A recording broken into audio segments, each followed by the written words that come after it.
Steve Bruce made 11 changes to his Hull side. With that selection, the Tigers' run of 5 straight wins took on rather less significance.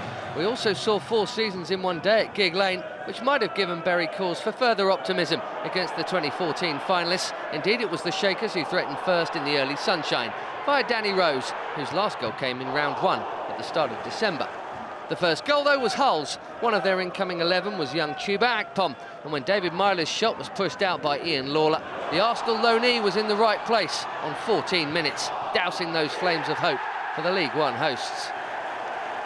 Just before the hour mark came what Bury boss David Flitcroft afterwards called a crazy 2 minutes of decisions. Said period began with a disallowed goal for home sub Ryan Lowe, poking home Danny Mayor's attempted shot, but offside was the call there.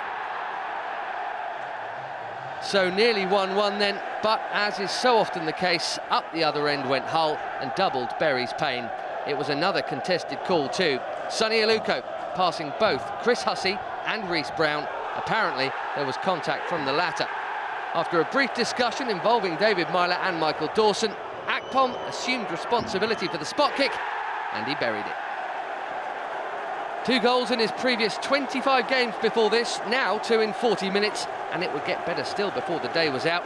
Celebrations amongst the travelling fans, but on the touchline, David Flitcroft was understandably frustrated.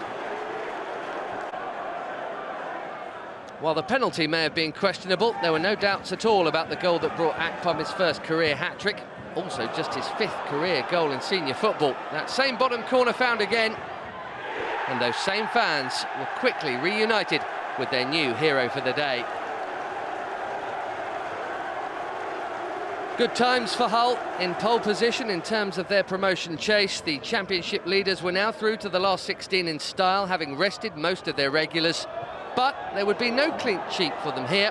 Bury will feel the late consolation for Craig Jones was scant reward for their performance on the day. It wasn't necessarily reflective, but the final score was 3-1.